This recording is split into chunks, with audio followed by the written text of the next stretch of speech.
What's up guys, Keaton847 here, back with another video, and today's video is actually a video that I've been trying to work on for a long time, which is my review for Xenoblade Chronicles 2. So before I start this review, I'm going to give you guys an overview of why I'm trying to review this game in 2022, since the game has been out since 2017. So if you guys don't know, Xenoblade Chronicles 3 is coming out in July, and honestly, I never really thought that the Xenoblade series were really as much of interest to me.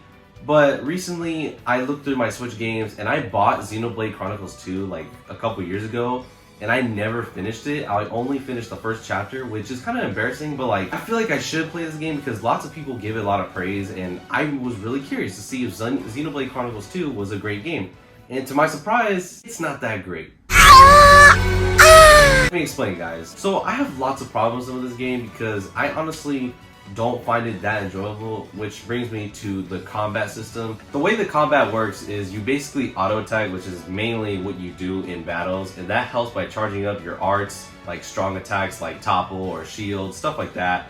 This can help towards specials and can work with different elements and characters, and you can perform blade combos, which is another strong attack you need to perform strategically, and chain attacks by damaging the enemy with a corresponding element, showing during battle to counter your enemy, and perform an elemental burst, which will actually damage their opponent a lot, which is pretty helpful in some fights like bosses and stuff like that, because the game gets very difficult sometimes. The combat is easy at first during some of the first chapters of the game, but once you progress further, you need to actually think when you're fighting enemies and bosses, because the game really shows you lots of tutorials on how to use the combat and to win in battles, because it's kind of hard for a newcomer like me, or any of you guys, if you guys never played any JRPGs or never played Xenoblade. It's kind of hard because tutorials are very long. It kind of drags on for way too long, and I kind of wish the tutorials were more simple. It doesn't even show you a diagram of what you need to do. They just have text right there, and it just tells you what to do, and that's it.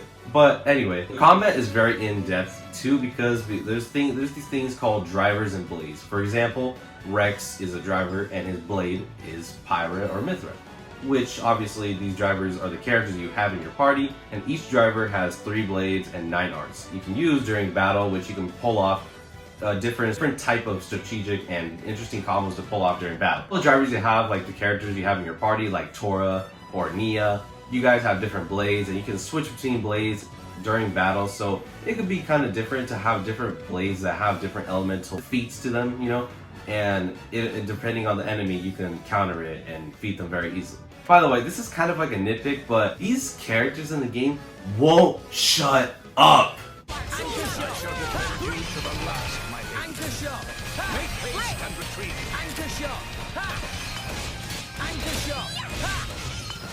Double spinning edge!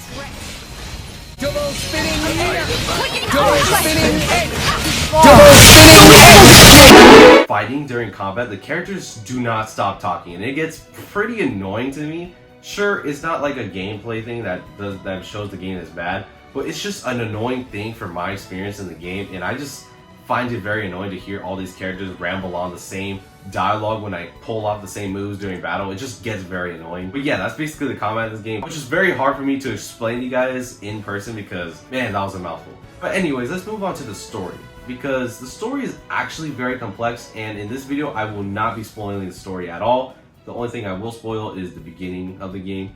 So basically, Rex is a salvager. He's this young kid trying to find his way through the world, living with his Titan friend, Gramps. He takes care of him when he was little, stuff like that. And eventually Rex finds this job at a salvaging business, and he finds these 2 interesting people called Malos and Jin, which are the main antagonists of the game, and you will fight them throughout the game.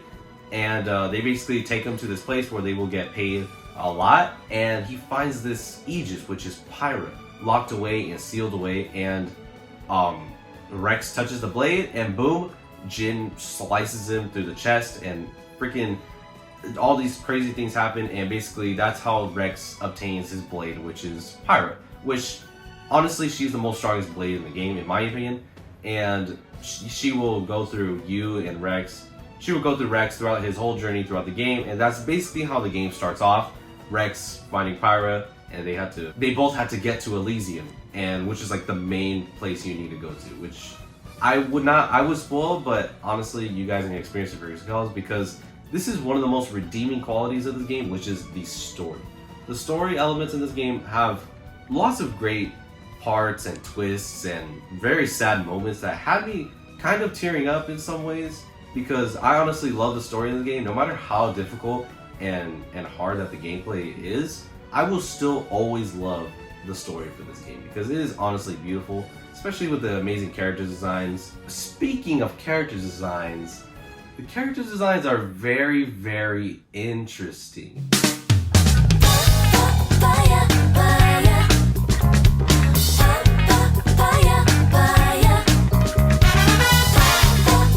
Lord have mercy. Not talking about the males. The males are completely fine, but the females are very, very distracting. I'm not saying I'm some weirdo or something because the game is literally targeting a specific audience that likes this type of genre of these character designs of these females because a lot of the characters that are females are very revealing, to say the least, and they're very distracting to the eye, if you know what I'm saying. This is definitely not a PG game. This is definitely not your Mario or typical Nintendo game. This is really targeting toward weeaboos like myself, and it's very strange to see these, you know, these big proportions on these characters because it really pulls me out of the story, especially when they do these strange camera angles and stuff like that. I don't know, guys. It's just a strange thing, and it just distracts me and pulls me away from the game a little bit. And I just wanted to mention that because that's like a huge thing that normal people, casual gamers, will be like, that's a weird thing to see in a video game. Now place your hand on my chest. Hey, yo! But let's just move on, guys, because I don't want to keep talking about it because it's honestly very, very weird. Alright, next we're going to talk about the character. Each character has their unique set of personalities and designs to them where each character doesn't feel generic. For example, my favorite character of the game is Morag, a strong and smart woman whose design is very, very cool and appealing to look at, and also has a great character arc throughout the story. I'm not going to spoil it, obviously, but some characters I don't find interesting are like Zeke, and especially Rex. Rex is probably one of the most generic and boring protagonists I've seen in a video game. It's like in the beginning part of the games, he's supposed to learn something and we're supposed to empathize with him, like there's like a sad moment, but he doesn't learn anything from it. And it kind of makes his character fall flat compared to like Morag or even Pyra, which are like, I wouldn't say side characters, but like they shine more than Rex, which Rex is supposed to be the protagonist, our lens through this game, and it just kind of falls flat compared to them. But most of the time, Rex kind of like whines all the time, and like he doesn't learn from his mistakes, but he does shine more as the character goes towards the end of the game. But towards the end of the game, Rex does shine a lot more, but compared to him, like Pyra, Nia, Morag, he's just not up there, and he's just not that interesting compared to those characters. Next is the audio design, because I have to talk about this. Because one complaint I have with this game is the voice acting and dialogue. Sure, you guys would be saying, oh, you could change the game to dub to sub, which I honestly don't want to do that because like I usually prefer English in most video games because I don't really care about the audio. It doesn't really distract me. But for this game, it's very, very distracting because most of the voice acting is very good. For example, Rex. His voice sounds very, very annoying at times. Hard to enjoy it because it sounds awkward at times, and even the lip sync with the characters don't match at all with the games and shows a lot. Like, let me give you an example.